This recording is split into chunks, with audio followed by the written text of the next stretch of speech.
Okay, so, huh? Why aren't you hitting them good? I'm hitting them good. Oh, okay. I'm just not communicating well. Struggling. I'm struggling with communication. Oh.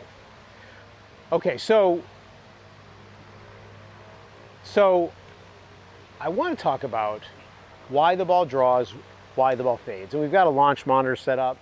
The trouble with this is that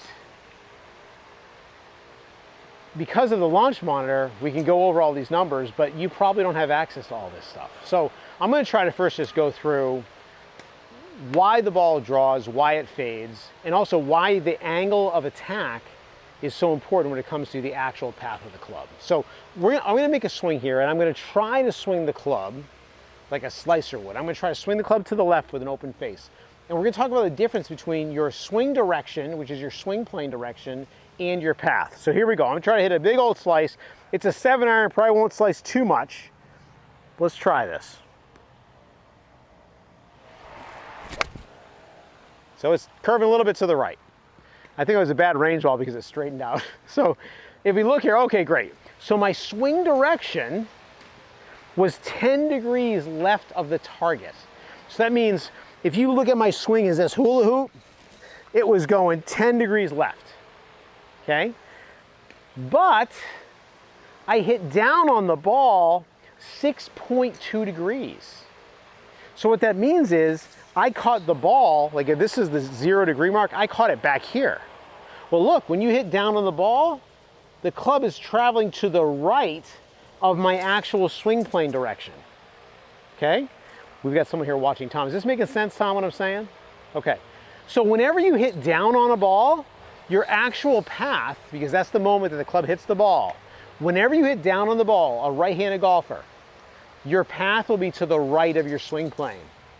So I only swung the club 6.5 left as far as my path goes. And then my face is open to the path, so it cut off to the right. So let's just go ahead and hit a draw or a hook. It's easier for me to be extreme than subtle here. So I'm going to try to hit a ball with the club swings way out to the right with a face closing. Let's try that. That was an ugly shot. All right, so you can see though, I got a little bit of draw out of it. I swung the club in to out 4 degrees overall. Hit down on it again, 5-5. So now my path was 4 to the right. Face was closed, so it drew back to the left a little bit.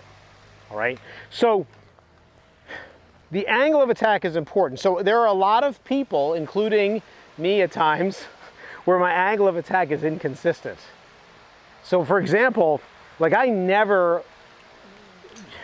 should say never, it's not really within my habit to swing the club literally this way out to in. But sometimes I'll hit a drive where it looks like I slice the drive. And if I'm using the launch monitor, the flight scope, I can see I actually hit up on the ball too much. And when you hit up on the ball, right? When you hit up on that ball, up here, the club is traveling left.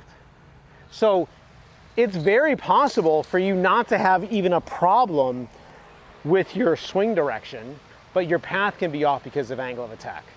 All right, so that's just to set the stage on that. Tom's had enough. Thanks, Tom. All right, so we don't have a launch monitor handy, right? What are we going to do to figure this stuff out?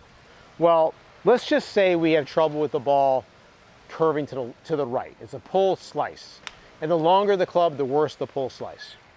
Well, what we want to do is we want to feel the difference between the slice swing and the draw swing or the hook swing. So I want you to practice both. I'm going to practice on purpose hitting a ball that curves left to right. Big time. Oh yeah. That was a big old slice even with a 7-iron. And I'm not going to look at the flight scope too much, but yeah, I swung it left with an open face. Now I'm going to get the draw going. And I'm going to feel like I'm going to unwind my body a little differently to get that club back behind me.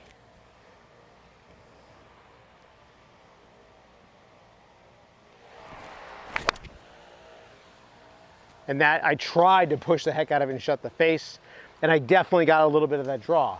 Now we're going to keep practicing this until you start hitting some decent shots with a little bit of a draw and a little bit of fade. So you want to practice big old push hooks, big old pull slices. That's a great start for starting to become skillful and get a feel for how to handle the club. Now club face. I'm going to go ahead on this shot and I'm going to try to feel like as I come through, the hosel of the club is leading the toe. So that's going to give me an open face. Let's see if I can do that. So I'm just going to focus on that.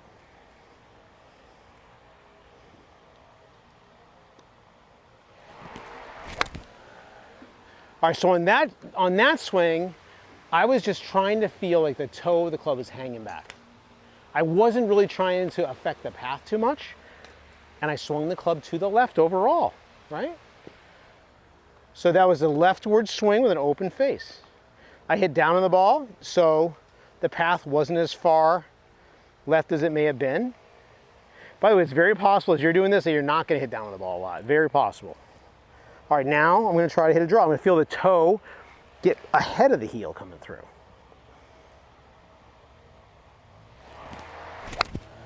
And that felt more comfortable because that's kind of how I play. All right, so in that one, yeah, my face was shut 3 to the path and I got the club moving. This is a good example. I actually swung the club 1 degree left overall. But because I hit down on the ball so much, my path was 3 to the right. So that was an in to out path of the shut face, even though I'm not trying to sling that club out there to the right. Okay? So on one hand, it's good to understand what these numbers all mean and what they do. But on the other hand, you know, you're playing golf on a golf course. So try to become more skillful. In practice, try to work the ball with draws and with fades. Try to focus on the path sometimes, try to focus on the club face sometimes, and you'll figure out a way where you can kind of put it all together. And then you'll also decide and decide on the range, do you like to draw the ball more? Do you like to fade the ball more? And which are you better at? I hope that helps. I'll see you next time.